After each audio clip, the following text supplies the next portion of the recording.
Bueno, me toca moderar. Yo que soy bastante inmoderado, encontraron la mejor manera de controlarme poniéndome a moderar.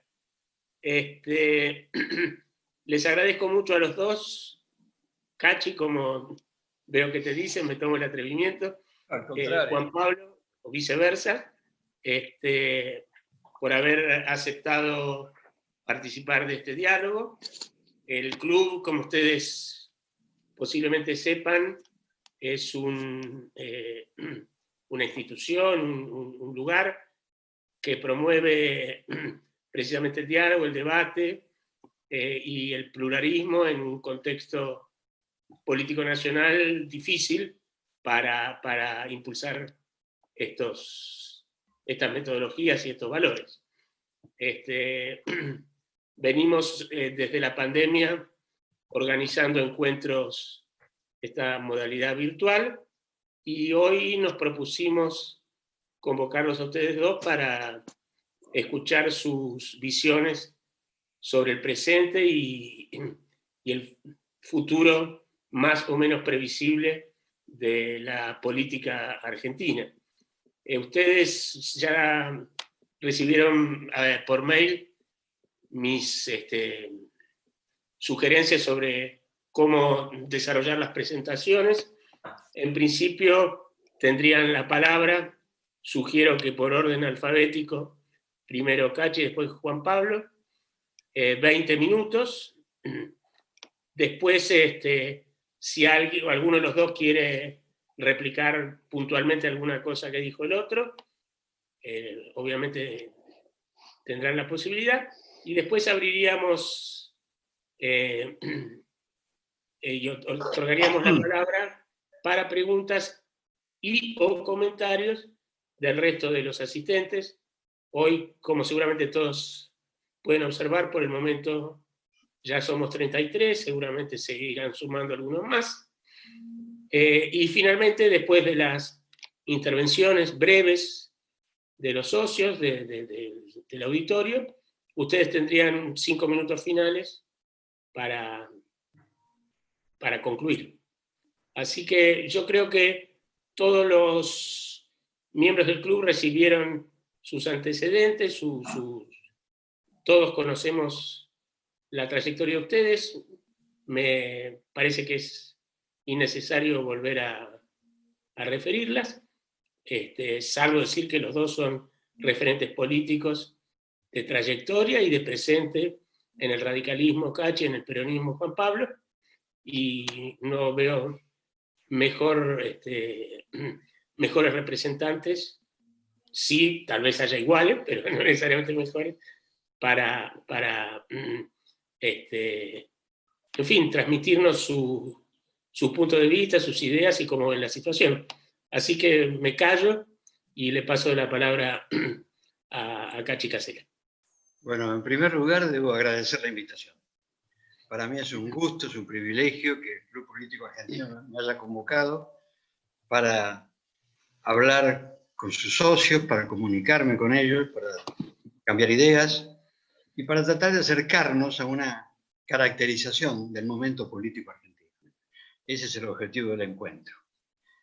Yo voy a tratar de ser lo más objetivo posible y voy a tratar de fundar mis dichos en algún antecedente histórico, alguna razón que justifique lo que afirme. Pero ustedes deben entender que yo soy radical y por lo tanto voy a hacer el análisis desde un punto de vista radical. Eso es inevitable a partir de mi información, ¿cierto? Y de mi convicción. ¿Cómo es la Argentina política de hoy? La Argentina política de hoy está caracterizada por la presencia de dos grandes coaliciones. No ocupan todo el espacio electoral, no ocupan todo el espacio político, pero en las últimas elecciones presidenciales, entre ambas, obtuvieron el 88% de los votos. De manera que es notorio que son las grandes presencias políticas en Argentina. Hay una coalición de gobierno. Digo coalición de gobierno porque está constituida por grupos peronistas que tuvieron distintas trayectorias en los últimos años y que se unieron para afrontar las elecciones pasadas, las elecciones presidenciales pasadas. Ahí está Cristina, el cristinismo, primer grupo. Alberto Fernández, que hasta poco tiempo antes de las elecciones tenía una actitud crítica frente a lo que había sido el gobierno de Cristina. Massa, que había optado por la independencia, había influido mucho en el proceso político durante los dos últimos periodos anteriores a la elección presidencial. La CGT, que obviamente es históricamente el brazo gremial del peronismo. El peronismo clásico, aquel que podemos identificar con lo que fue históricamente el Partido Justicialista. Y además hay otro grupo integrado por los extrapartidarios asimilados que se incorporaron a la coalición de gobierno. Esa coalición mantiene, a mi criterio, el carácter movimentista histórico del peronismo, porque tiene gran plasticidad desde el punto de vista ideológico, porque es tiene una facilidad de entrada y salida, de entrada, salida y entrada, que también es propia de un movimiento, de un tipo de organización movimentista.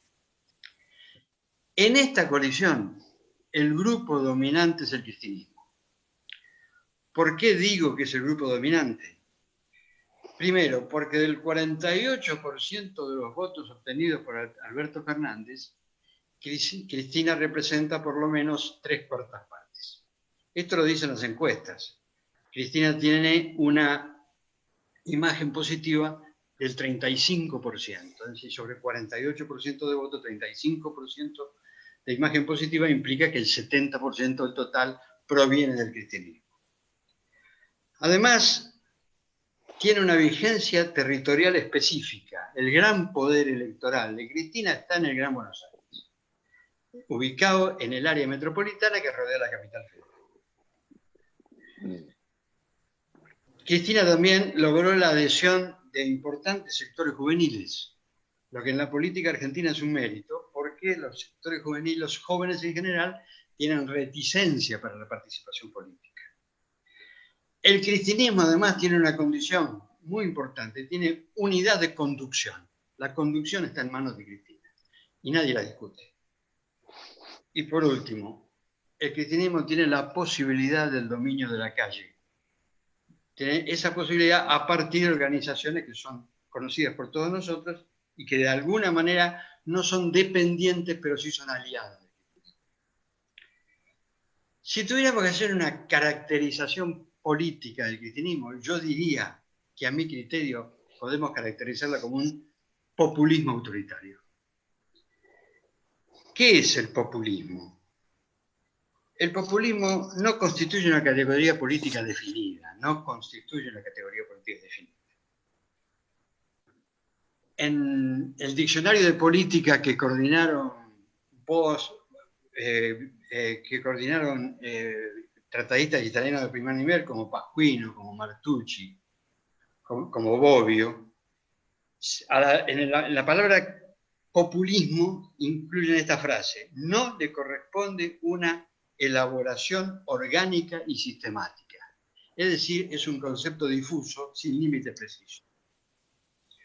Además, el populismo no posee una identidad ideológica precisa. Puede ser de izquierda o de derecha según le convenga. Y acá viene el primer ejemplo. Para dejar en claro qué quiero decir con esto de que según le convenga, tomo un tema muy caro para el kirchnerismo en general: los derechos humanos.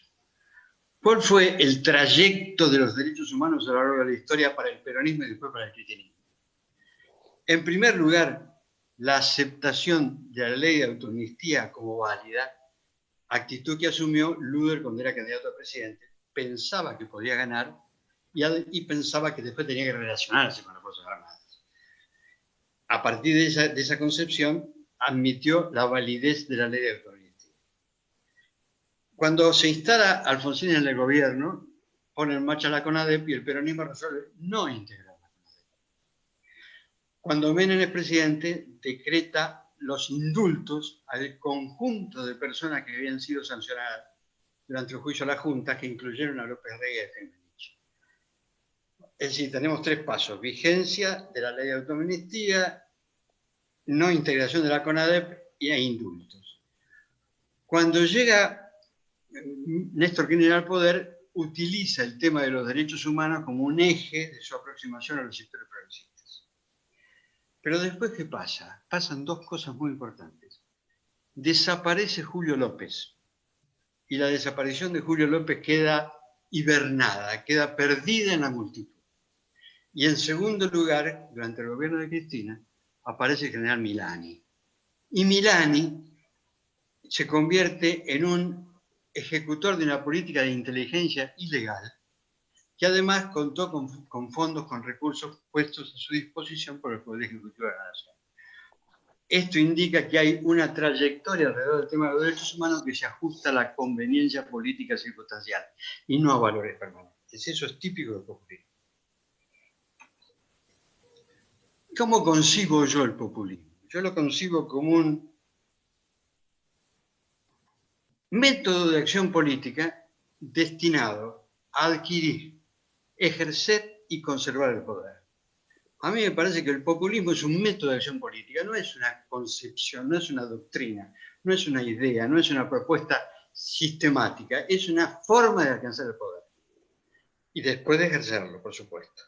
Esa forma de alcanzar el poder está apoyada básicamente en los reclamos ejecutados por grupos sociales que se sienten excluidos, se sienten expulsados o se sienten en posición inferior frente al proceso general. La protesta de estos sectores se toma como bandera para una acción política que tiene como objetivo alcanzar el poder y ejercer. ¿Cuáles son las características concretas del populismo? En primer lugar, el populismo parte del concepto de que el hombre común se siente más seguro cuando lo gobierna un sistema paternalista y autoritario. Es decir, en el fondo los populistas piensan que el hombre común le tiene miedo a la libertad o tiene incapacidad para decidir y prefiere ceder a la decisión. En segundo lugar, el populismo tiene siempre un líder carismático que reúne dos características. La primera característica consiste en que se convierte en el intérprete de la voluntad popular. El líder carismático es el que dice lo que piensa el pueblo, porque tiene capacidad de interpretar al pueblo, según el planteo. Y en segundo lugar, ese mismo líder carismático tiene una adhesión acrítica e incondicional de sus seguidores. En tercer lugar, al populismo lo único que de la democracia lo único que le importa es el voto. El voto que siempre interpreta como delegativo y plebiscitario, que le habilita para ejercer el poder sin límites. Hay una frase de Cristina que bien define esta concepción del poder, del voto democrático, Cuando Cristina dice, vamos por todo. Cuando Cristina dice, vamos por todo, está diciendo que a mí los límites legales no me importan, yo tengo el voto popular, yo gobierno y yo hago lo que quiero. Además, las instituciones y la ley son concebidas por el populismo como obstáculos a superar, no como formas y normas a cumplir. Y ahí viene la segunda frase de Cristina. A nosotros no nos controla nadie. Es decir, nosotros no estamos limitados por la ley. No nos importa la ley. Y por último, al populismo no le importa la verdad objetiva. Lo que le importa es la eficacia del argumento que utiliza. La importancia política del argumento, aunque no sea veraz. Fíjense, voy a dar dos ejemplos con relación a esto. El primero, el cristianismo se presenta a sí mismo como un planteo político progresista, incluso revolucionario en sus extremos. Pero aparece un viejo dirigente justicialista en una trayectoria muy notoria, que dice, no hay nada menos progresista que robarle al Estado. Y con eso destruye el concepto de progresismo. Y por otro lado, el cristianismo también se presenta como sensible frente a las necesidades de los trabajadores, de los humildes, de los pobres.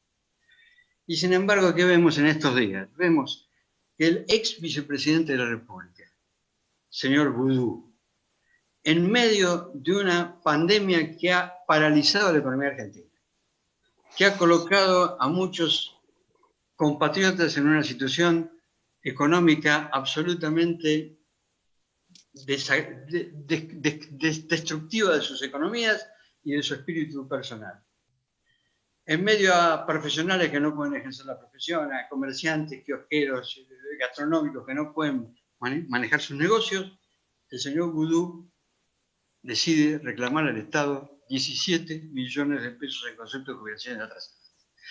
Y el procurador del Tesoro, señor Zanini, apoya el reclamo de Boudou. Esto no tiene nada que ver con el planteo de la sensibilidad social frente a la realidad de lo que es la Argentina económica. Esto me parece que son características que debemos señalar del populismo. Pero hay una cuestión que me parece que vale la pena subrayar en este momento. Los populismos siempre actúan a partir del dinero que poseen. El dinero del Estado que utilizan para consolidar su poder. En este momento el populismo en la Argentina no tiene dinero, cosa que es peligrosa, porque un populismo sin dinero tiende a convertirse en autoritario. ¿Cuál es la otra coalición? La coalición opositora, integrada por tres partidos. Primero, por tres partidos, por tres grupos políticos, más que por tres partidos, ya le voy a decir por qué hago esta distinción. El primer grupo político es el PRO, que a mi criterio es una empresa política conservadora. ¿Qué quiero decir con esto? El PRO no es un partido típico, no es un partido creado de abajo para arriba, no es un partido que se organiza en función de la representación de sectores sociales determinados. El PRO es más bien una empresa que se traslada al campo político, con sentido gerencial y privilegiando básicamente la gestión. No privilegiando valores, ideas o conceptos, sino la gestión como su capacidad, su virtud máxima.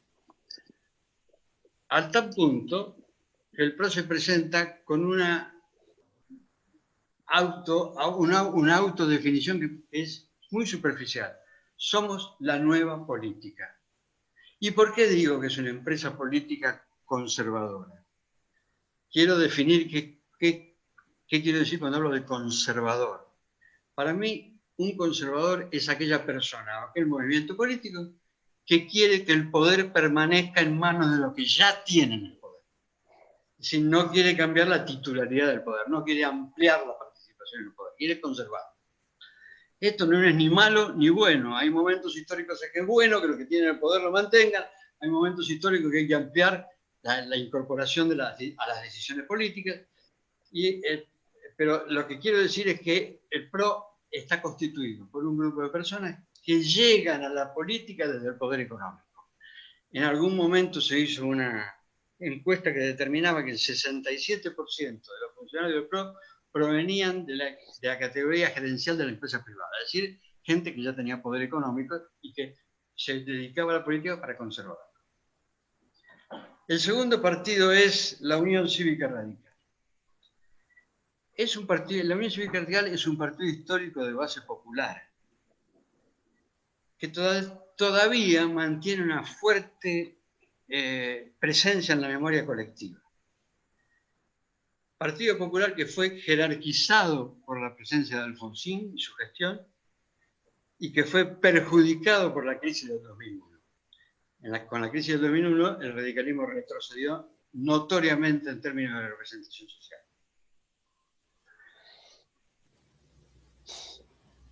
En la actualidad está conducido por un grupo dirigencial trabajado por el pragmatismo y por la especulación individual. Por lo tanto, el radicalismo hoy es un partido menos importante y menos representativo de lo que era después del gobierno de Alfonsín. El tercer integrante de la coalición valga la redundancia, la coalición cívica, que a mi criterio es una oferta unipersonal. La coalición cívica existe porque existe Lilita Carrió. Lilita Carrió se apoya en la dimensión ética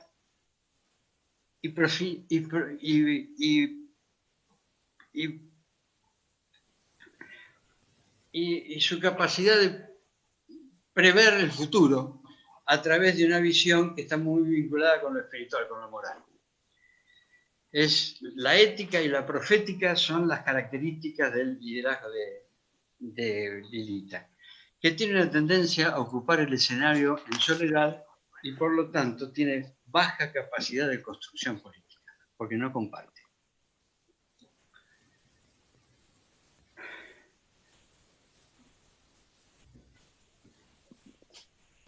Esta coalición se constituyó con un propósito específico. El propósito de la creación de Cambiemos consistía en impedir la continuidad del populismo autoritario y corrupto y además generar la alternancia que es propia de los sistemas democráticos. Esos objetivos se alcanzaron el 10 de diciembre del 2015, que fue la fecha en que Macri asumió la presidencia de la República. A partir de ahí hubo que gobernar y el gobierno fue un fracaso. Un fracaso tan notorio que terminó con la devolución del poder a aquellos mismos que habían venido, para los que había sido fundada la coalición con el propósito de impedir que estuvieran ahí. La responsabilidad por este fracaso es fundamentalmente imputable al PRO. ¿Por qué? Porque una de las primeras definiciones políticas inmediatamente posteriores a la elección nacional fue aquella frase de Macri: gobernarán los que ganaron. Y los que habían ganado eran la representante del PRO. Por lo tanto, el radicalismo quedó excluido del ámbito de las decisiones. Pero el fracaso no se debe exclusivamente a Macri y al PRO. La dirigencia radical contribuyó a ese fracaso. ¿Por qué? Juan Manuel, perdóname, te quedan más o menos 5 minutos. Te pido perfecto. Que no te excedas mucho. Gracias. Porque contribuyó a ese fracaso porque la dirigencia radical contribuyó a ese fracaso. ¿Por qué?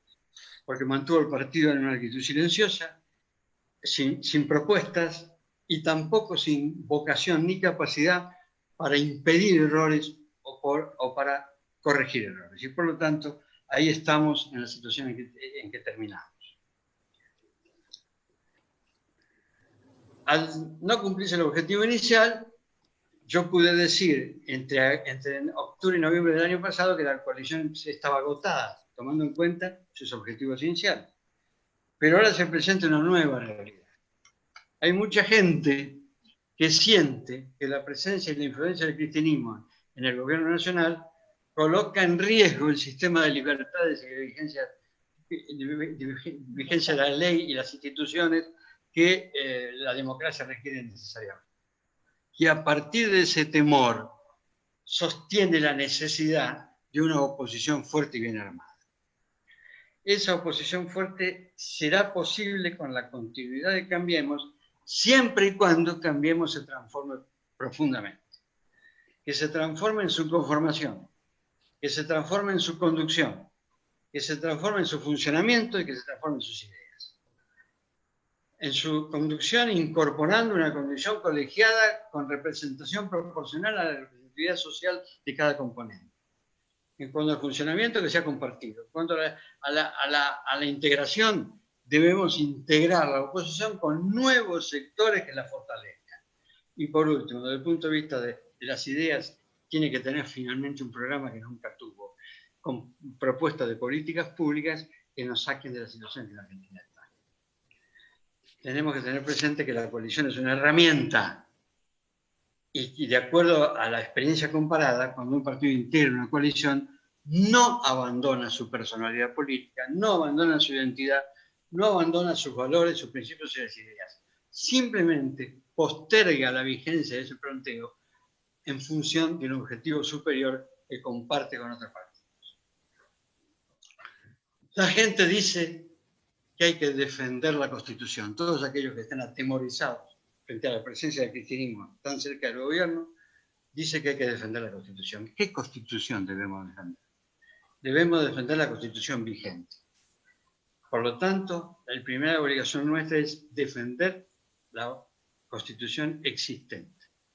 Esa Constitución de origen demoliberal e incorpora un sistema de defensa de las libertades públicas fundamentalmente frente a la presión del Estado. Aquella constitución que se origina en las visiones políticas de fines del siglo XVIII, que se consolida en el XIX y pasa a ser una especie de reaseguro frente a la arbitrariedad y la prepotencia del Estado. Pero hay una construcción, una república que también debemos defender y que tenemos que construir. La república que tenemos que construir obedece a las circunstancias actuales de la realidad del mundo. Desde 1970 en adelante, el mundo advirtió la presencia creciente de sectores que podemos denominar neoliberales, que generaron una política económica que provocó una desigualdad creciente, fundamentalmente en los países centrales. Tanto los países, Estados Unidos como los países centrales de Europa sufrieron ese proceso de concentración que establece crecientes diferencias sociales. Y por lo tanto, hoy tenemos que jerarquizar la búsqueda de la igualdad para garantizar la libertad. Esto ya lo dijo hace muchos años Rousseau. Rousseau dijo alguna vez que la libertad, la igualdad es un requisito previo para garantizar la libertad. Y por lo tanto, la experiencia cotidiana nos está indicando que esa afirmación era totalmente cierta. ¿Por qué? Porque cuando estamos viendo las derivas políticas en el mundo, nos encontramos con que la existencia de crecientes niveles de desigualdad en las sociedades centrales está llevando hacia una profundización de los regímenes autoritarios de derecha. Sucede en Estados Unidos con Trump, en Brasil con Bolsonaro, en Italia con Salvini, en Hungría, en Polonia, en Austria, incluso en los Países Bajos. De manera que si nosotros efectivamente queremos defender la República, si nosotros efectivamente queremos garantizar la vigencia del sistema de libertades y garantía jurídico formal que la República implica, tenemos que hoy crear una nueva república que complemente la demoliberal del siglo XIX con una visión de la igualdad social como objetivo fundamental para garantizar la democracia. Gracias, señores. Muchas gracias, Juan Manuel. Le paso la posta a Juan Pablo. Bueno, muchas gracias. Muchas gracias al Club Político Argentino. Gracias, Graciela, su presidenta, y a todos los que están escuchando. Gracias a Cachi Casella, que acaba de hacer su presentación. Yo voy a hacer una presentación que tiene que ver con mi identidad. Yo objetivamente tengo una larga militancia en el justicialismo. Tuve un perfil político siempre relacionado a las relaciones internacionales, pero he sido un militante desde muy joven en todas las áreas, pero mi especialidad ha sido esa. O sea que como un vicio de forma, voy a empezar por afuera para terminar hablando de qué es lo que ocurre políticamente en nuestro país. ¿Por qué? Porque los países que eligen bien cruzan dos coordenadas. Los países exitosos que uno puede evaluar a lo largo de la historia es donde han cruzado la coordenada interna con la externa y de esas coordenadas han provocado un círculo virtuoso e incluso exitoso hacia adentro. Situación que la Argentina hace tiempo que no logra. Y hace tiempo que no logra por un diagnóstico interno y una percepción hacia afuera que no coincide muchas veces con el diagnóstico interno. Acá yo no me voy a entrar en detalles ni en estadísticas económicas. En algún sentido creo que el artículo en Clarín de Guillermo y Albreu de ayer es bastante aleccionador en eso. Lo recomiendo para los que no lo han leído, yo lo he subido a las redes, porque explica muchas de las cosas que yo pienso también. No te voy a dar más minutos por eso, ¿eh? Bueno, yo no, pero cuando lo leí le dijo, qué buena noticia de haber puesto esto el día antes de la presentación. ¿Qué es lo que creo de la situación internacional. Creo que la situación internacional toma a la Argentina a contrapié. ¿Por qué? Porque la Argentina, desde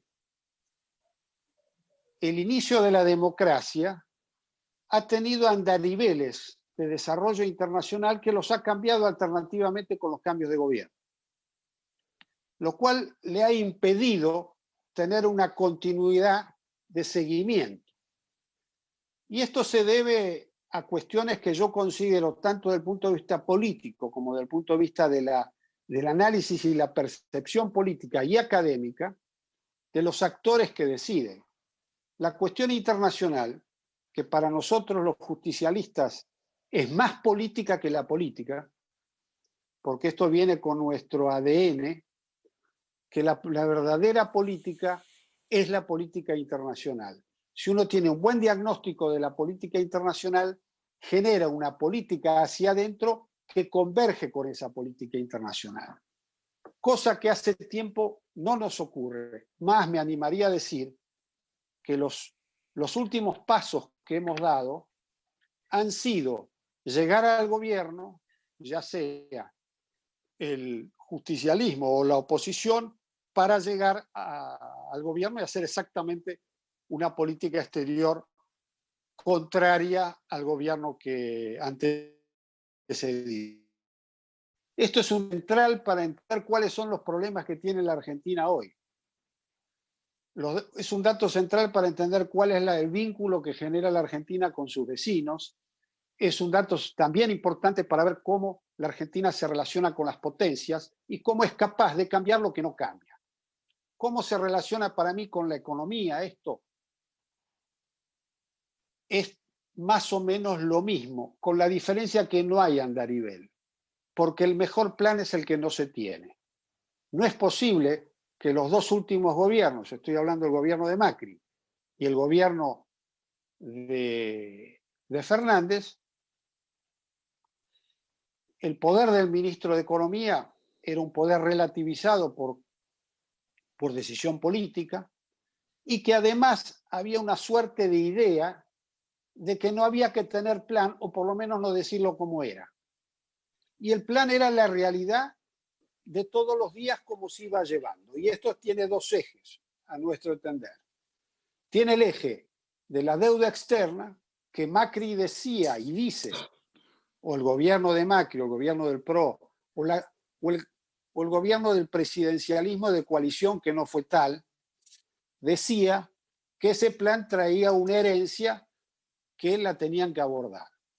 Hoy hay un gobierno que toma eso, niega que lo hubiera heredado Macri y dice que ellos todos los errores los heredaron del endeudamiento que provocó Macri, lo cual implica que hay una política económica que está sujeta por medio de la deuda a una negociación internacional que hace 6 meses no se concluye, pero tampoco hace 6 meses que haya una orientación mínima de hacia cuál y hacia dónde va la política económica. En el medio de esto nos encuentra la pandemia.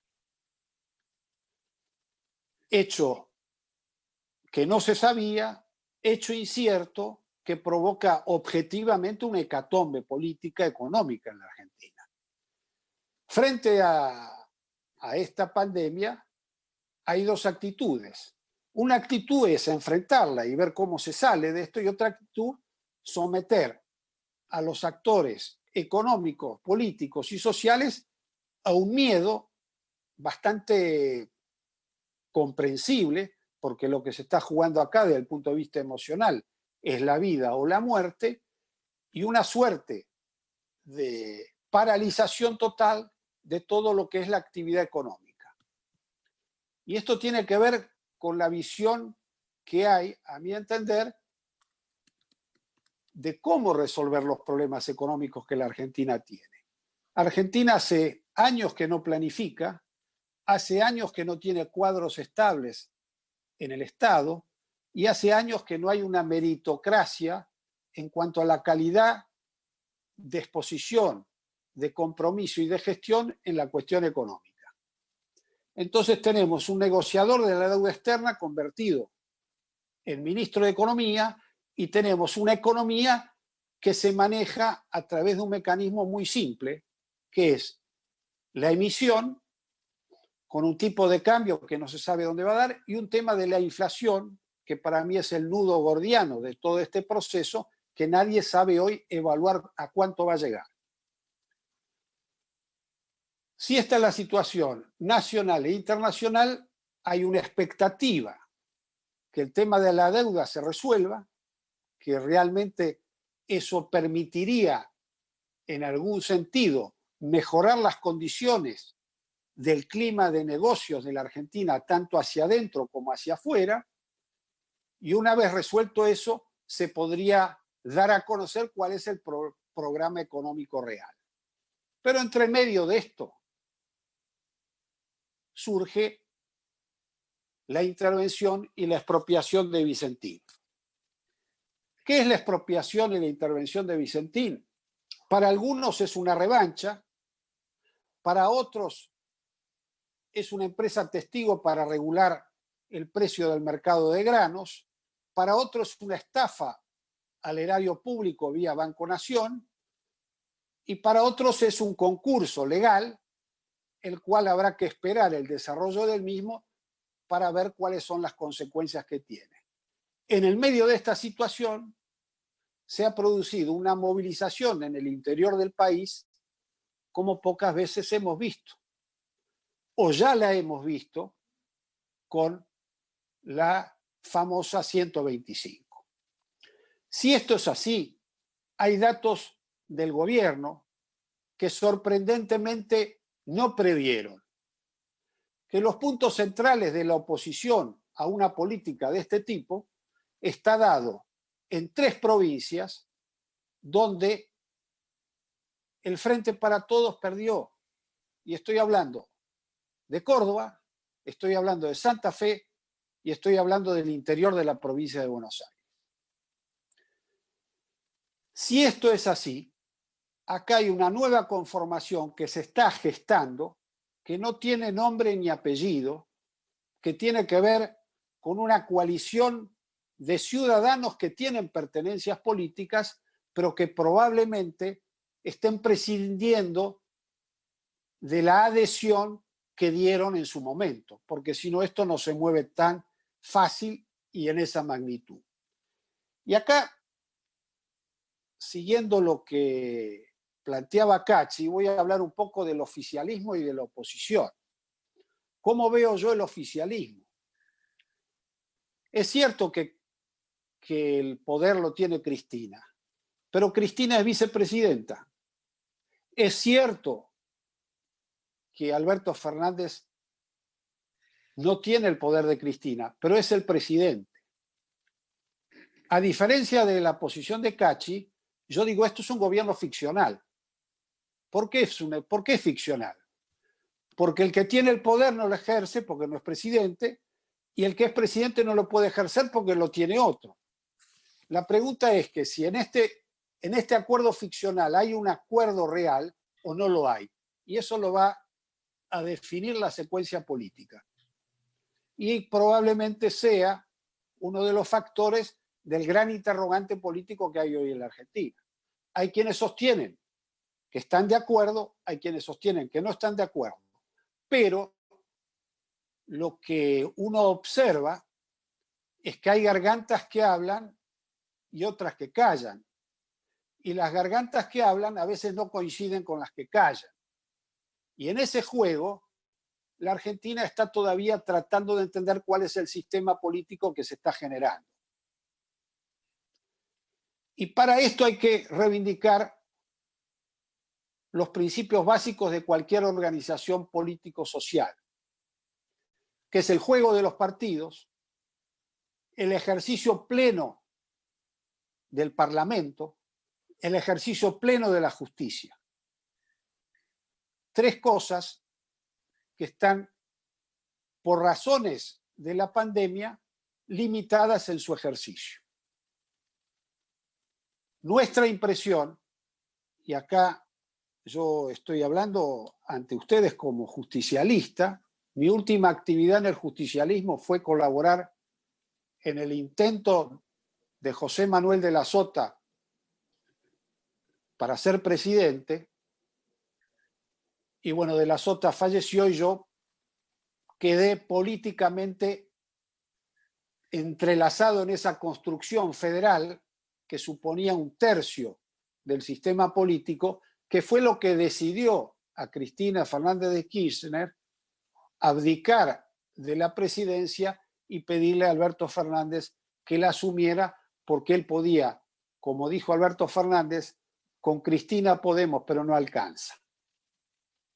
Y ahí está Fernández en el gobierno y ahí está Cristina. ¿Qué pasa con la oposición? Bueno, la oposición, visto desde el lado nuestro, vemos sí que la oposición está jugando un papel en capital de coincidencia con el gobierno. En el resto del país yo creo que esto es más voluble, no hay tantas coincidencias. Y creo que el ciudadano común está viendo que probablemente cuando votó a Fernández, creyendo que era una política más negociadora, más morigeradora, más de acuerdos, se está dando cuenta de que esto no es así. Y esto perjudica a la coalición del gobierno. Si uno ve las últimas estadísticas que dieron este fin de semana, concretamente hablo de la encuesta de Fornoni, se ve que Fernández ha tenido una caída casi de 30 puntos y que Cristina no crece. Tampoco crece mucho la oposición, lo cual empieza a haber un vacío político. Y ese vacío hay que llenarlo. Y ese vacío hay que llenarlo con creatividad, imaginación y con propuestas nuevas. ¿Cuáles son las propuestas nuevas que uno puede pensar? Bueno, que la Argentina necesita un plan económico, aunque parezca mentira. Que ese plan económico tiene que ser un plan consensuado. Que ese consenso tiene que tener un acuerdo por lo menos del 80-90% del sistema político. Porque esto es un consenso en una crisis probablemente que en este siglo y en el siglo pasado no hemos tenido de la magnitud que tenemos. Cuando uno está pensando que va a haber 400.000 desocupados, que hay 50.000 pymes que van a estar en concurso quebradas, tenemos que empezar a pensar de otra manera. Y pensar de otra manera es salir no de nuestros partidos, sino poner nuestros partidos al servicio del país. Y al servicio no de quién va a ganar la elección, sino al servicio de quien tiene la mejor idea para que este país pueda salir adelante. Y si eso no se da, vamos a vivir una crisis más profunda que la que tenemos. ¿Por qué creo esto? Porque no hay momentos para hacer política de partidos, y hay momentos para hacer políticas de conjunciones nacionales. Y esto es una convocatoria. Si esta convocatoria no es posible, los daños van a ser mayores. Y acá creo que es responsabilidad de la dirigencia política tratar de buscar los puntos en común. Si estos puntos en común se tienen que hacer con el oficialismo, porque el oficialismo abre la mano, habrá que hacerlo con el oficialismo. Si el oficialismo no abre la mano, habrá que hacer una coalición opositoria, de oposición, tan importante y tan fuerte como para poder contrarrestar ese efecto. Mi impresión, y esto es una evaluación personal, por haber sido desde el origen partícipe del Grupo Calafate y haber sido miembro del kirchnerismo durante los 8 años míos en Brasil, creo que la percepción del kirchnerismo es toma todo y toma propio. No tienen para nada una idea de cómo se hacen los consensos. Pero también creo que en la oposición también falla esto. ¿Por qué? Porque nuestra experiencia, que es una experiencia menor, en el 2015 organizamos los grupos de consenso de política exterior en el Consejo Argentino de Relaciones Internacionales, el CARI. Ahí participaron todos los partidos políticos. ¿Qué ocurrió? Ganaron, se terminó el consenso. Eso fue el PRO. Coincido con Cachi. Eso fue el PRO. Eso es responsabilidad del PRO. El PRO o cambia su forma de mirar la política o para esta alternativa que el país se presenta tiene poco que ofrecer.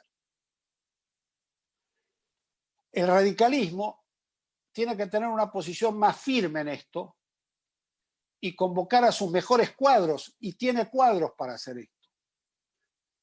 Y del lado del justicialismo también hay muchos cuadros que no están en el Frente para Todos, y entre otras cosas no están en el Frente para Todos porque nosotros no participamos en Unión Ciudadana, porque nosotros no participamos en una institución que se llama Instituto Patria, que fue un núcleo cristinista y nada más que eso, salvo alguna coalición de partidos menores que tienen que ver no con el pensamiento tradicional del peronismo, sino que tienen que ver con pensamientos tradicionales del no peronismo.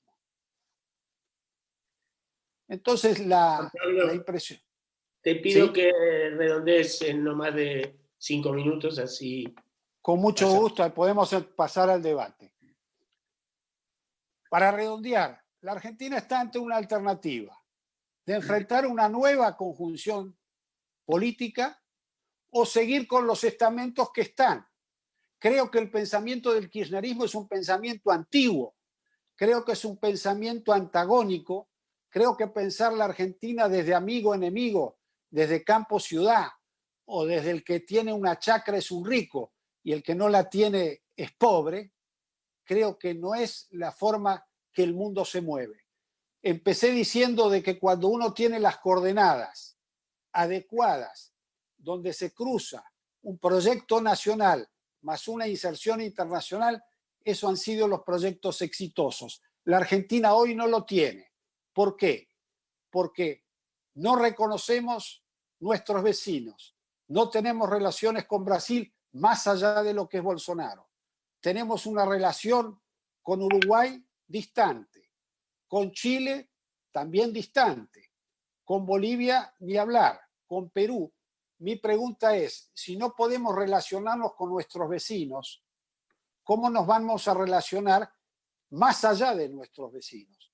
Entonces estamos en esta idea de que todos los caminos conducen a China. Hay que leer un poco la historia para saber qué es lo que nos ha producido y qué es lo que hemos desarrollado en la Argentina cuando hemos mirado el mundo con un solo ojo. Argentina tiene que multiplicar ojos y tiene que multiplicar alternativas.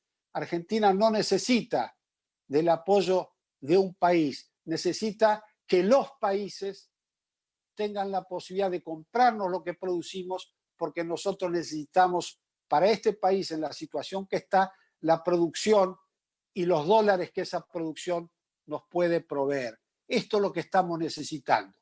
Como eso supone planes, eso supone acuerdos políticos, eso supone en algún sentido quienes ganen y quienes ganen menos, tenemos que empeñar la política del país en función de generar riqueza.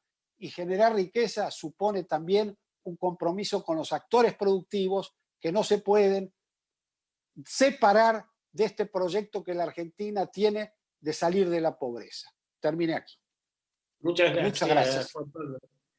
Bueno, ahora vamos a abrir la lista de preguntas y comentarios. El primero que tengo anotado es Mariano Causino. Por favor, abrí tu micrófono. Muchas gracias, presidente. Yo lamento no haberlo podido escuchar al embajador Casella, porque estaba en otra reunión. Espero que lo hayan grabado. Poli Lolé es un hombre de primera. Quiero felicitarlo, ya que me han dado la palabra. Pensé que las preguntas eran por escrito, pero ya que estoy, voy a elogiar un poco. Poli Lolé tuvo una iniciativa junto a Andrés Cisneros muy importante en el año 2014, fue convocar en el CARI, Rodríguez Llavarini se portó muy bien y ayudó mucho, un grupo que se llamó Grupo Consensos. En ese momento ellos convocaron a asesores de los candidatos a presidente, básicamente a los que trabajaban con Scioli, con Macri, con Massa, el grupo de los radicales, que no tenía un candidato, pero estaban agrupados, después se juntaron con Macri, y Poli, que estaba allá con De la Sota, bueno, y algunas personas más, pero lo cierto es que había 15 miembros, tuvieron la audacia de invitarme a mí, yo era relativamente joven para estar ahí con tanto prócer que había, y durante un año trabajamos muy bien, porque la verdad es que se llegó a un documento que se presentó creo que en abril o mayo del 2015, y después esas ideas de alguna manera creo que algunas se cumplieron, otras no, por supuesto. La política exterior de Macri tuvo cosas buenas, tuvo cosas que quedaron en el tintero y tuvo cosas que se podrían haber hecho mejor, pero creo que fue una nota, digamos, bastante buena, sobre todo en comparación a la última etapa de Cristina Kirchner. Pero no viene al caso analizar si fue buena o mala la gestión del PRO en eso. Lo que sí quiero decir es que Poli y Andrés Cisneros tuvieron un gran rol en impulsar esa política y es un aporte muy importante. Lo que yo había preguntado era si les quería dejar la idea si algún caso de vicepresidente más poderoso que el presidente y cómo se resolvió. A mí se me ocurren dos nada más. Una es Adolfo Alsina. Adolfo Alsina, cuando fue vicepresidente de Sarmiento, Adolfo Alsina era jefe del Partido Autonomista. Adolfo Alsina políticamente era un hombre más poderoso que Sarmiento. Pero al poco tiempo, pero no podía ser presidente Alsina, si no hubiese sido, obviamente. Pensó que podía ser después, en el 74. Ahora, Sarmiento al poco tiempo va a Entre Ríos y vuelve y dice, ahora sí me siento presidente. Por supuesto que eso le costó la vida al general Urquiza después, ¿no? Ah. El otro caso de un vicepresidente más poderoso que el presidente es medio triste y truculento, espero que me lo interpreten bien, es Saddam Hussein. Saddam Hussein durante 10 años fue vicepresidente de Qasem, no me acuerdo cómo se llamaba el presidente de Irak, entre el 68 y el 79, pero el hombre fuerte era él y después termina sacándoselo encima. No hablo más porque se hace muy largo. Gracias, Rosenbursen. Ok, Mariano, les pido a todos que no se extiendan demasiado, así tenemos tiempo de hablar unos cuantos y después escuchar la síntesis final de los dos expositores. Ahora está Carlos Kreiner.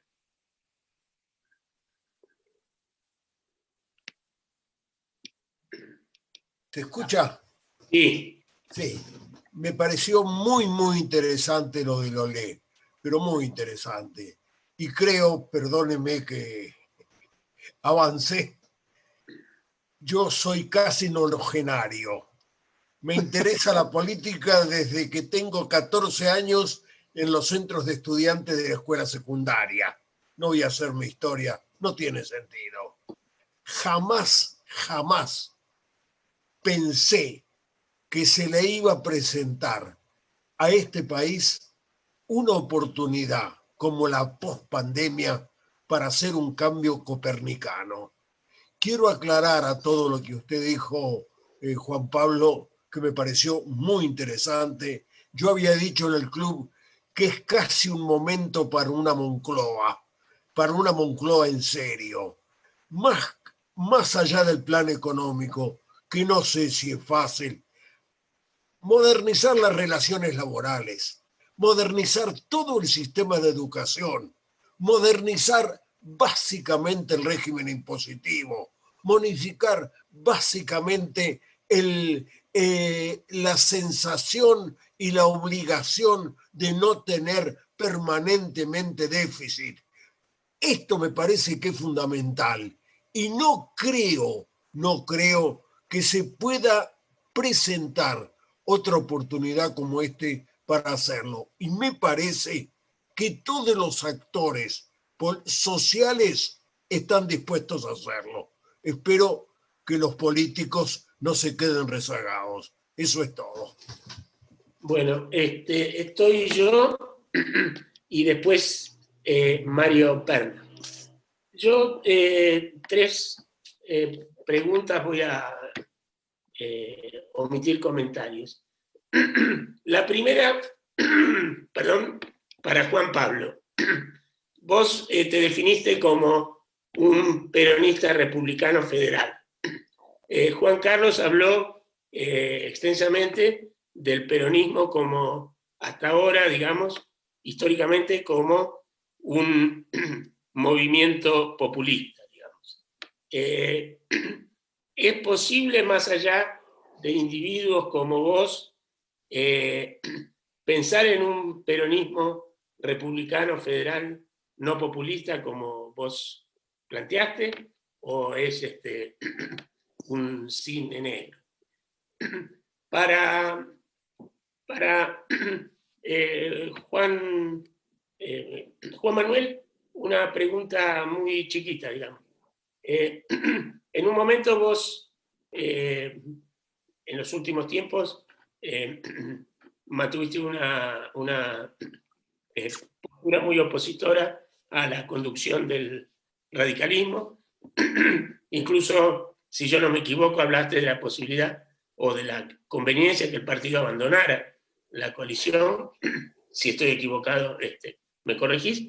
Pero ahora, en función de tu caracterización, sostenés que es necesario reforzar o consolidar o reconstruir a Juntos por el Cambio con las transformaciones que vos señalaste. ¿Cómo está la situación interna en el radicalismo para encarar ese desafío? Y la tercera, para los dos, yo coincido, lo escribí también, entre otras cosas, con Marcelo Cavarossi, en un artículo más o menos extenso, hace un tiempo en La Nación, que no tenemos salida sin algún tipo de acuerdo social amplio. Pero la verdad es que, a diferencia de Carlos, soy bastante escéptico, por decirlo de alguna manera. Conservo las esperanzas, pero analizando la realidad veo eso lejano. Y eso lo refuerza la caracterización que los dos hicieron del cristinismo y del poder de veto como mínimo y del poder de decisión, más allá del veto, que tiene ese sector en el gobierno. Entonces, ¿ustedes visualizan la posibilidad concreta, digamos, de que las esperanzas del nonagenario Carlos Kramer se concreten? Esas son mis tres preguntas. Y le doy la palabra a Mario y a Cacho y después se las paso de vuelta a ustedes para que vayan respondiendo estos primeros comentarios y preguntas. Primero, Mario. Gracias, Guillermo. Primero, felicitaciones a ambos expositores. Después del retorno de la democracia, por lo que escuché de ambos, hay una deuda pendiente, que es la deuda social. Y esta pandemia, si pensamos en la pospandemia, va a agravar esa deuda social, esa democracia social que Alfonsín supo hablar en el 2009 cuando se le hizo ese reconocimiento, esa pata que falta en la construcción de la Argentina. Esa pata hoy se siente más que nunca, digo. Y ambos han hablado de la ausencia de liderazgos, porque generalmente, no solo porque lo dice Ernesto Laclau, ¿no?, cuando habla de la razón populista, ¿no?, por allí las fallas de la democracia son los que generan los populismos de cualquier signo. Pero las fallas de la democracia vienen porque hay falla dirigencial.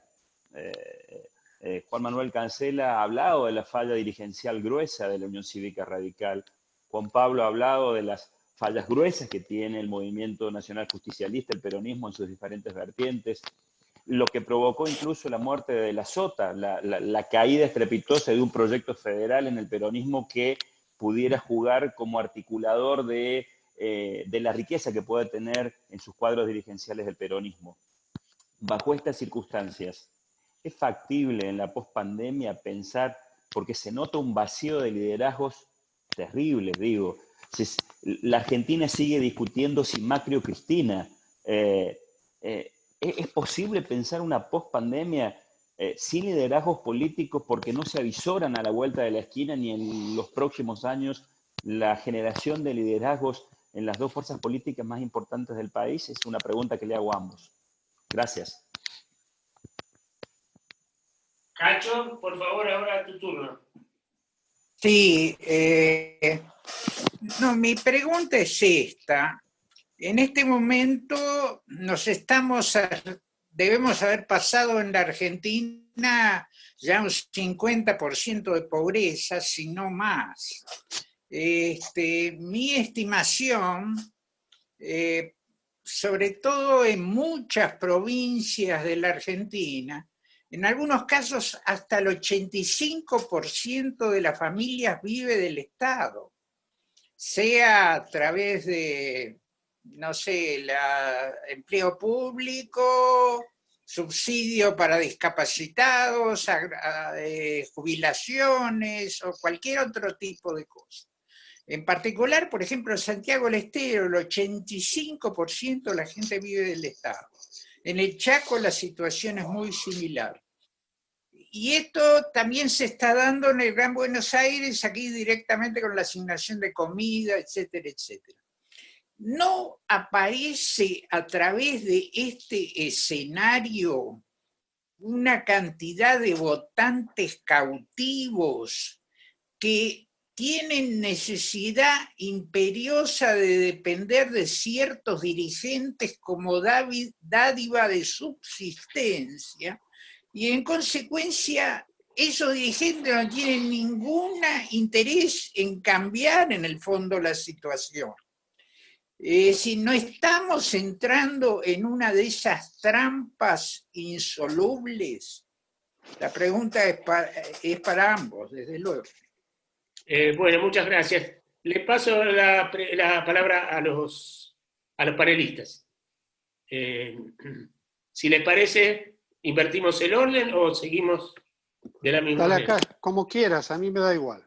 Bueno, dale, Juan Pablo, empezá vos y después le pasamos. Bueno, yo como son 3 preguntas, yo creo que si me haces un guioncito de lo tuyo rápido, sí, porque vos hiciste además 3 preguntas también.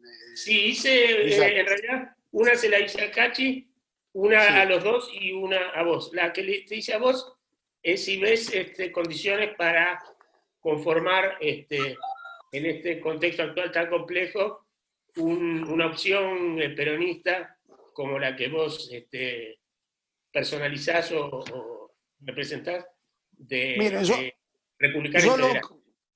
yo lo que veo, Guillermo, es lo siguiente, que si uno toma los datos duros de lo que pasó en la última elección, hay una diferencia de 8 puntos entre el que ganó y el que perdió. Uh-huh. En esa diferencia de 8 puntos, hay gente que votó al Frente de Todos por, como dije yo en mi exposición, veía un poder moderador del kirchnerismo duro. Esa gente hoy ya emigra, ya está para emigrar. Eso por un lado. A la inversa, también ocurre que hay gente que votaría por Macri, pero no en las condiciones que Macri dejó el país. Votaría por una opción del PRO, del radicalismo, de la coalición cívica, con una opción diferente. No se vuelve para atrás. La Argentina no tiene capacidad para volver para atrás porque atrás está lo caído. No hay cosas verdes atrás. Atrás cada vez está peor lo de atrás. Tenemos que mirar para adelante.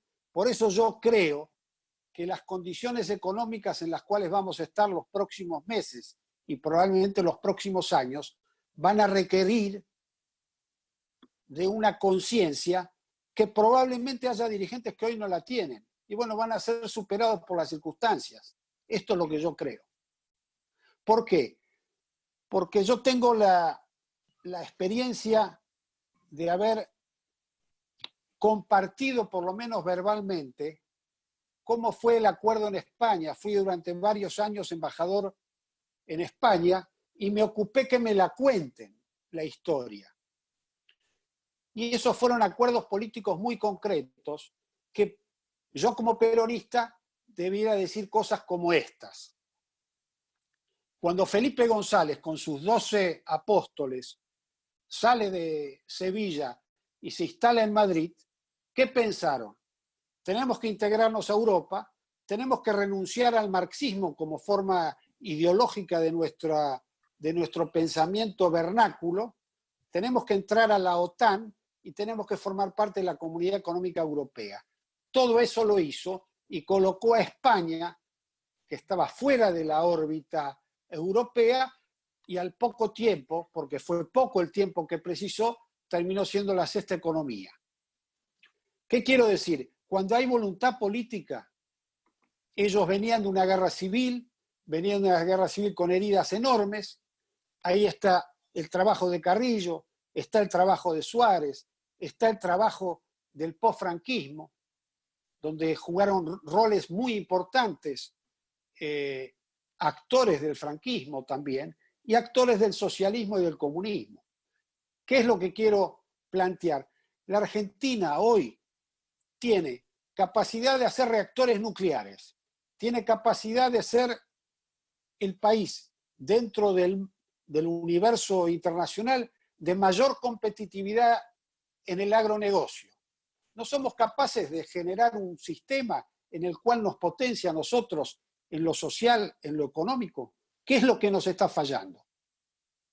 Agrego, perdón, vinculado con todo esto, para recordarte, Mario hizo una pregunta que también se emparenta un poco con la que yo ya te había hecho.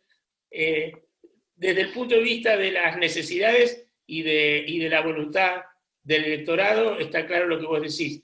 Hay en el peronismo, fuera del cristinismo y de la actual conformación del Frente de Todos, liderazgos capaces de conducir ese derrotero.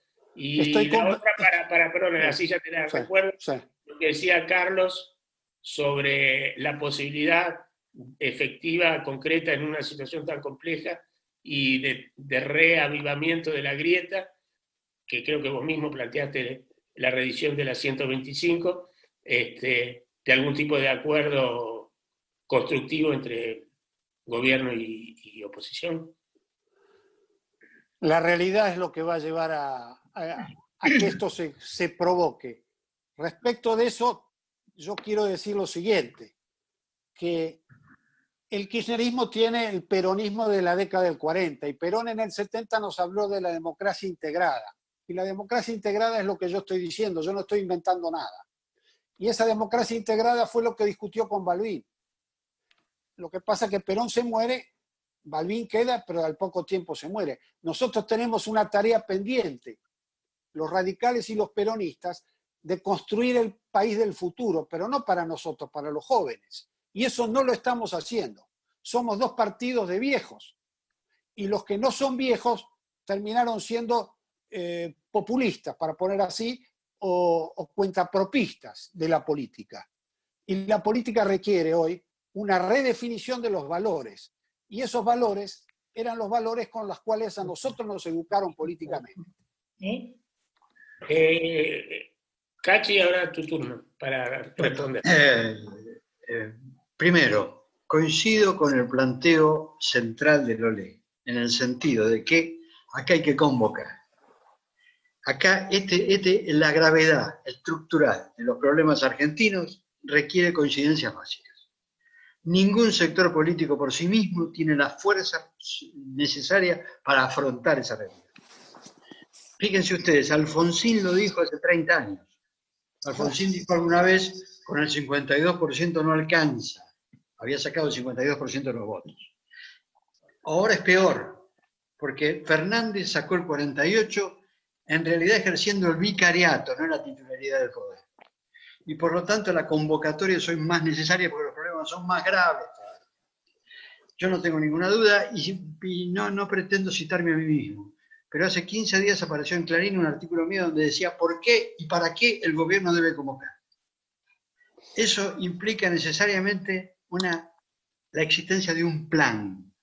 Para convocar, hace falta que el que convoque plantee algún marco de discusión. Debe tener un mínimo plan para que la gente discuta. No se puede convocar una asamblea libre al estilo estudiantil. hay que convocar a un grupo de dirigentes que tenga algo sobre lo que discutir. Y eso lo debe aportar el convocante. Me parece que no tenemos nada de eso, no tenemos ni convocante ni tenemos plan. Eso en primer lugar. En segundo lugar, yendo a mi partido,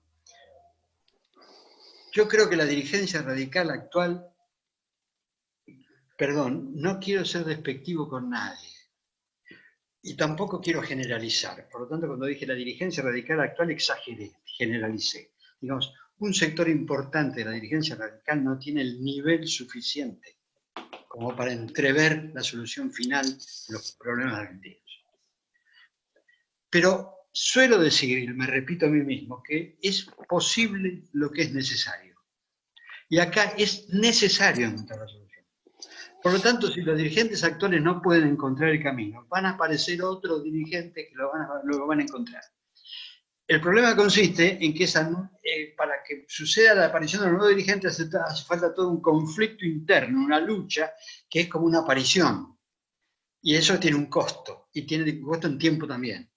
Pero es importante que tengamos en claro, acá no podemos salir de los problemas argentinos si no tenemos un área de coincidencia que fije 3 o 4 caminos centrales.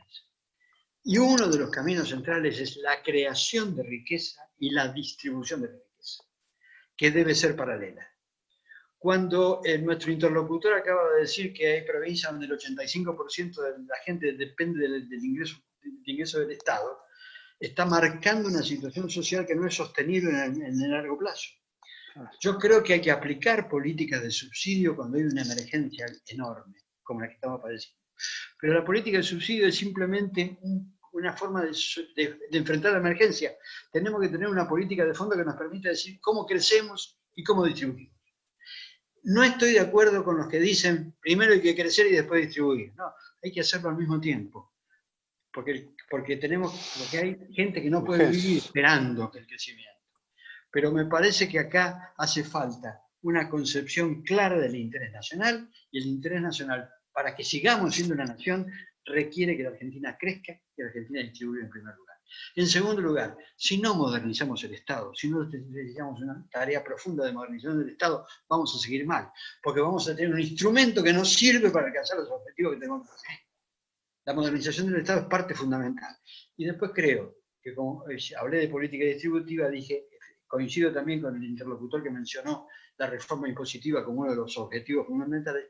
Me parece que la reforma de la política impositiva, la reforma de la política crediticia es básica para la redistribución del ingreso. Reitero, hay que convocar, hay que encontrar coincidencias, hay que tener un plan, hay que encontrar coincidencias y hay que darle la fortaleza, el respaldo que necesita un cambio estructural como el que. Y una última anécdota. Yo estuve en España hablando con Carrillo, ¿se acuerdan de Santiago Carrillo, dirigente histórico del Movimiento Español? Que era comunista. Y delante mío, Carrillo, puesto de pie como haciéndome un discurso, demostró la necesidad que tuvo España de encontrar estas coincidencias de las que él participó activamente y se convirtió en un factor positivo. Hasta ese nivel llegó la capacidad de esos dirigentes para cambiar su propia mentalidad. Bueno, no sé si alguien más de los asociados, de los participantes, quiere decir algo. No sé, tal vez está todo el mundo tan de acuerdo que Rodolfo, por favor, desbloquea tu... Ahí está. Sí. Rodolfo Lira. Me gustaría preguntarle a ambos, ¿qué antecedentes argentinos, nacionales, relativamente cercanos, tienen de este tipo de acuerdos? ¿Y cómo se estructuraron? ¿Cuáles son los que ustedes estarían mirando como algo que puede ser útil para este momento, o hay que empezar de cero? Bueno, gracias. Cachi. Yo recuerdo 3 antecedentes, que fueron la Asamblea de la Civilidad, la Hora del Pueblo y la multipartidaria, que sirvieron para afrontar la salida de regímenes militares cada vez más duros. En ese momento, lo que podemos denominar el Frente Civil se organizó para salir de esa emergencia política y de agresión física que vivimos, por ejemplo, en los años 70. Por lo tanto, hay un antecedente. creo que sus antecedentes eran más fáciles de concebir, porque el adversario estaba muy claro y estaba corporativizado. Había que salir de un régimen militar. Y ahí las coincidencias existieron. Alguien mencionó hace un rato las coincidencias entre Perón y Balbín. Las coincidencias de Perón y Balbín se desarrollaron en los años 70 en público, cuando Perón era el presidente de la República. Para evitar el colapso de la democracia, que finalmente se produjo. La multipartidaria nos permitió salir de ese colapso. Por lo tanto, hay antecedentes. El encuentro de Perón y Balbín es un hecho simbólico que tuvo como sentido demostrar que era posible coincidir para salir de una situación dada, entre adversarios que habían sido durísimos, ¿no es cierto?, en la época pasada.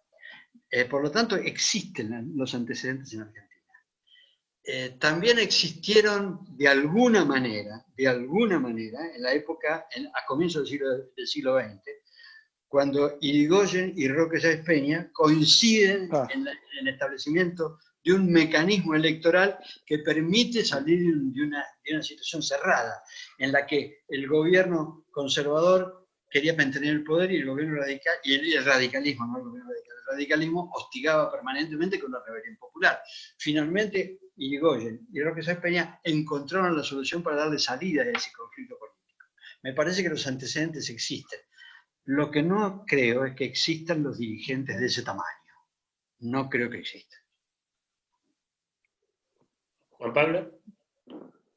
Bueno, coincido con lo que dice Cachi Casella y pienso lo siguiente. No existen en las grillas actuales del poder. Y si existen, no se manifiestan, porque también hay que crear las condiciones para que eso sea posible. La sensación que siempre se tiene es cuando hay una convocatoria, hay una manipulación.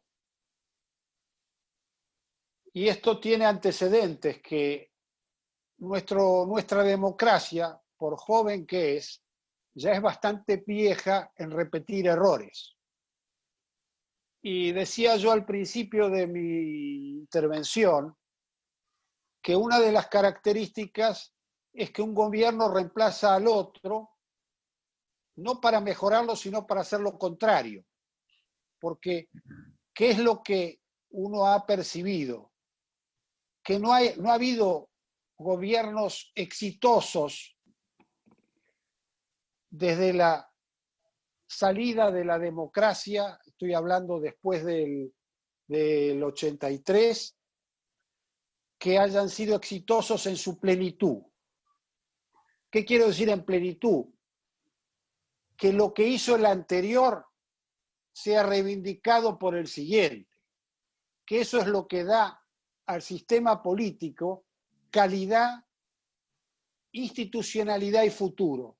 Pareciera ser de que siempre hay que poner un palo en la rueda. Y en ese palo en la rueda hago una profunda autocrítica de lo que ha hecho el peronismo y al resto le tocará lo que le toca. Pero el peronismo tiene que hacer un examen en ese sentido, porque hemos gobernado la mayor parte de tiempo y somos copartícipes o partícipes principales de la situación en que está el país hoy. Y yo no participo de que la autocrítica sea nociva para el propio partido. Yo creo que la autocrítica lo que hace es crecer al partido, hace crecer al país, y por eso es bueno que se haga. Y yo creo que este cambio que hay que hacer incluye este tema, que creo que es inevitable pasar por esto. Si no se pasa por esto va a ser muy difícil atravesar el camino. Y no solo corresponde al peronismo, probablemente le corresponde a las otras fuerzas políticas también. Hay una cuestión de valores que está en juego acá. Y la política, finalmente, la patria, es un valor. Y en eso creo yo que tenemos que tenemos que tener una visión en común. Si no la tenemos, difícilmente transitaremos este camino. Gracias.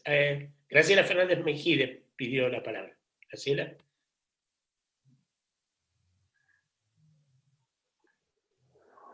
atentamente, les agradezco mucho a los dos.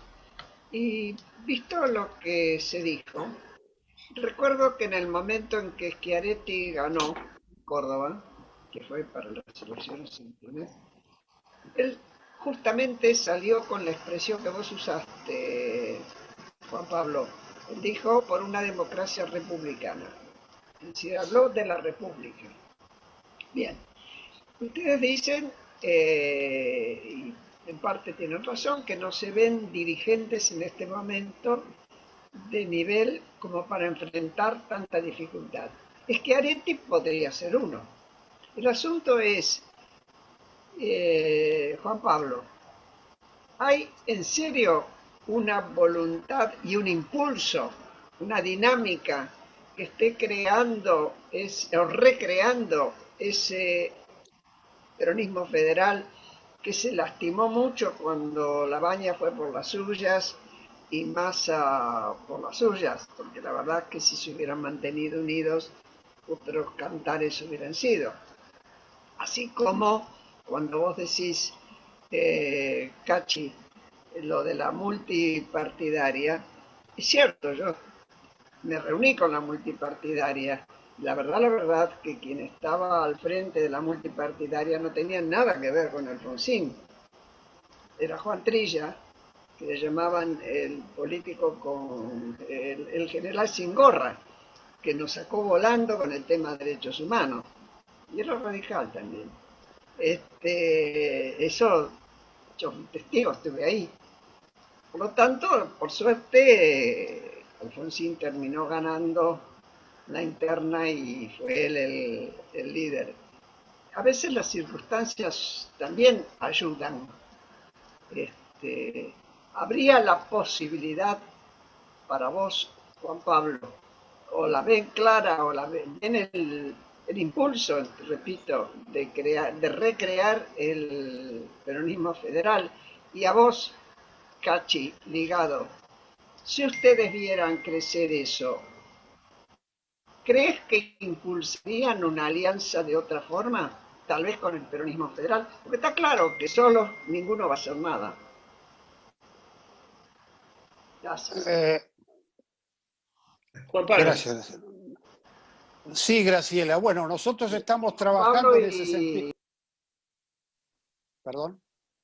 Dale, no, habla. No, porque creo que Graciela quería decir algo, ¿no?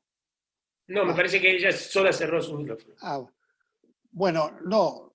Nosotros estamos trabajando en ese sentido, porque ahí hay un espacio que ha quedado vacío y ese espacio hay que llenarlo. Hay un tercio de ese sector que quedó sin representación y si la representación la llevó Massa proporcionalmente al Congreso, hoy quedó prácticamente diluido en el kirchnerismo. Y la necesidad de que haya una opción en ese sentido sigue existiendo, no solo en el interior del país, sino también en la provincia de Buenos Aires. Y en ese sentido estamos trabajando un grupo de dirigentes. Gracias. Juan Manuel.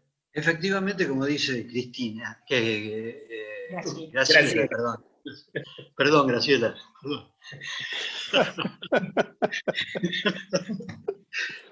Como dice Graciela, la multipartidaria contó en algún momento con la presidencia de Juan Trilla. Pedí perdón de rodillas. ¿Perdón? Pedí perdón de rodillas. Sí. En algún momento Juan Trilla fue el que representó el radicalismo en la multipartidaria, pero fue por una cuestión totalmente accidental. Había muerto Balbín y Trilla era vicepresidente del Comité Nacional. Claro. La salida fue la existencia de una alternativa muy fuerte dentro del partido que finalmente se impuso. El proceso terminó felizmente con la llegada de la democracia en el 83. Me parece que hoy, reitero, creo que la dirigencia argentina hoy tiene poca visión. Me parece que nos hemos acostumbrado inconscientemente al corto plazo. Hay poca gente que levanta la vista. Hay poca gente que busca un punto en el horizonte. Alguna vez yo se lo escuché a Jorge Valle, una frase que ahora me entero que fue de Séneca. Si no hay puerto de destino, ningún navío tiene vientos favorables. Estamos de acuerdo. Si no tenemos un punto en el horizonte, nunca vamos a encontrar el destino. Y ningún viento nos vendrá bien. Entonces, lo que pasa es que la sociedad argentina va a requerir que haya un punto en el horizonte. La va a necesitar para sobrevivir. Yo digo, suponiendo que los planes del kirchnerismo duro, los planes conscientes o inconscientes del kirchnerismo duro, alcancen éxito y logren sacarlo a Fernando y ponerlo a Cristina, eso es inviable. La sociedad argentina va a estar en un conflicto absolutamente dramático, porque hay un porcentaje del país que no acepta esa solución. Entonces tenemos que buscar otro horizonte político. Coincido que ese horizonte tenemos que buscarlo en común, y tenemos que hacerlo con los que estén coincidiendo, vengan de donde vengan. Y creo que acá hay un sector social que tiene una alta responsabilidad, que en alguna medida ustedes representan, que es el sector de la cultura, del pensamiento, que no es el político práctico, que no es el político competitivo, que no es el político que va detrás de cargos, sino que es el hombre que a partir del conocimiento diseña un horizonte para el país. Me parece que además de políticos, además de sectores sociales, hay que incorporar sectores culturales que estén comprometidos con una salida. El radicalismo tiene posibilidades potenciales, tiene que convertirlas en reales. El radicalismo es como la Argentina en un sentido. La gente dice que Argentina es un país rico, no. La Argentina tiene riqueza potencial que debe convertir en real. El radicalismo tiene posibilidad de acceso a una dotación de pensamiento que es muy rica, pero hay que convocar generosamente, hay que abrir las puertas, hay que darle presencia e influencia. Y me parece que hoy eso no se está haciendo. Creo que va a ser imprescindible. Muchas gracias. No sé si queda alguien que quiera decir algo más, y si no es así, Te pedí la palabra por segunda vez un poquito, nada más. Por favor, Carlos, pero muy breve porque ya estamos llegando al cierre. Simplemente para agregar, vivimos, insisto, una situación absolutamente insólita. ¿Dónde va a quedar el país? Después de la pandemia no hay absolutamente historia, no la existe. Aparte, como decía el gran Sardo, la historia enseña, pero tiene pocos alumnos. O sea, todas las referencias anteriores sirven para muy, muy poco. Estamos frente a una situación excepcional. Es el momento de aprovecharla para poner al país, tanto en la legislación, en los planes, etcétera, etcétera, sacarlo del siglo XX y ponerlo en el siglo XXI. Es una situación absolutamente excepcional. Agrego algo más. Se habló de Felipe González. Felipe González dijo que de ninguna manera iba a entrar a la OTAN. Cuando llegó, se dio cuenta que tenía que entrar a la OTAN y entonces llamó un referéndum. No sé si no es un momento para un acuerdo de todos los sectores, con los políticos, con los intelectuales, y como se van a pisar callos de todos los lados, ponerlo a un referéndum. Es todo. Bueno, yo le daría la palabra final, breve por favor, a los dos expositores. Empezá, Cachi, si querés, y después termina Juan Pablo, y finalmente le pasaría la palabra a Graciela para el cierre. No, yo tengo poco que agregar. Me parece que la discusión ha sido, la charla, la conversación ha sido clara. Hemos coincidido en lo básico. Si no conseguimos pautas de unidad, de destino común, Argentina va a sufrir mucho. Creo que eso constituye el eje de cualquier aporte que podamos hacer. Creo que el sistema político argentino está muy herido, ha perdido representatividad social, eso es malo. Pero espero que la situación, la realidad de la situación nos obligue a recuperar una capacidad de representación social que oriente la sociedad argentina, que sirva para orientar la sociedad argentina. Y termino con dos cosas. Primero, quiero revalorizar las ideas. La política argentina actual trabaja sobre pocas ideas, muy pocas ideas. Por lo tanto, reincorporar el debate sobre las ideas es fundamental. Y en segundo lugar, hay que recuperar los principios. Tenemos que tener una entidad moral superior a la que estamos teniendo. El pragmatismo y la ventaja personal, el individualismo han trabajado sobre la política argentina en los últimos 20 años. Y me parece que eso es muy malo. En la medida que el dirigente piensa en su destino personal como objetivo de su lucha. En la medida en que el cargo público se convierte en una forma de vida. En la medida en que la política se convierte en una forma de ascenso social e incluso en algunos casos de ascenso al lobismo y a los negocios. Eso tenemos que tenerlo en cuenta porque si no, no vamos a reunir esos dos elementos que Moisés Levenson reclamaba. Tenemos que tener doctrina, es decir, idea, para que nos comprendan, y tenemos que tener comportamiento para que nos crean. Muchas gracias. Juan Pablo. Bueno, yo también creo que ha salido mucho del debate.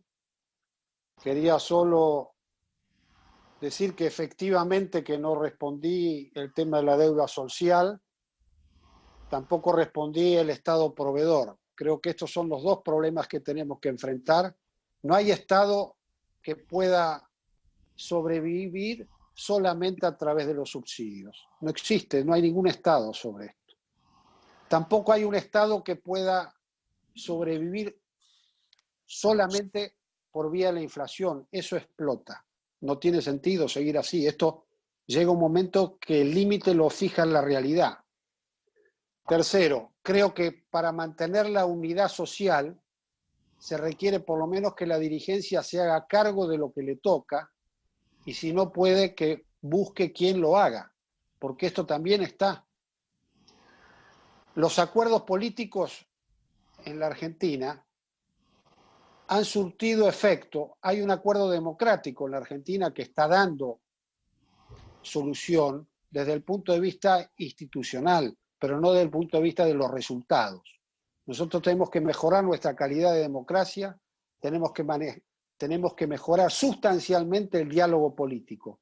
El diálogo político está hecho, y en eso coincido con Cachi, está hecho más para una cuestión mediática que para solucionar cuestiones de fondo.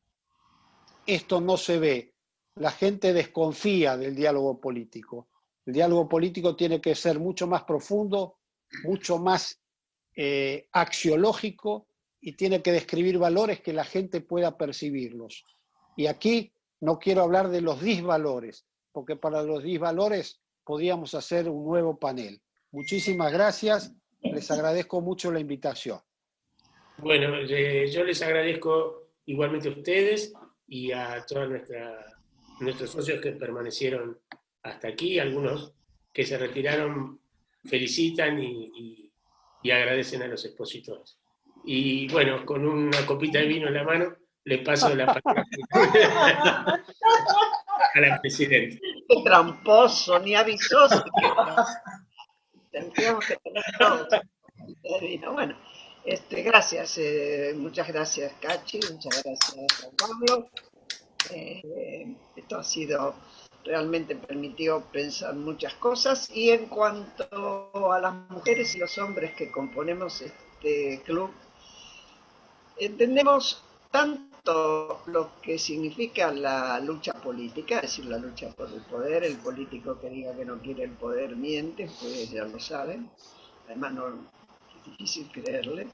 Y al mismo tiempo también es un espacio donde se aprecia la ética y donde nos hemos cansado, pero no nos cansamos porque seguimos, de hecho los hemos convocado a ustedes, de decir que la salida del país, de la crisis del país tiene que ver con que se busquen consensos. Se ha buscado consenso en la ciencia para combatir virus que produce el coronavirus. Sin embargo, no se han buscado consensos ni en la economía ni en cómo fortalecer las instituciones. A eso vamos a seguir, en ese camino vamos a seguir trabajando como club. Se los cuento a ustedes que son visitantes y amigos que ojalá sigan acercándose a nosotros, y también a todos nuestros socios que están presentes. Muchas gracias y hasta siempre. Muchas gracias. Muchas gracias. Muchas gracias. Gracias, Guillermo. Gracias, Cachi. Igualmente. Gracias. Gracias a ustedes. Hasta la próxima.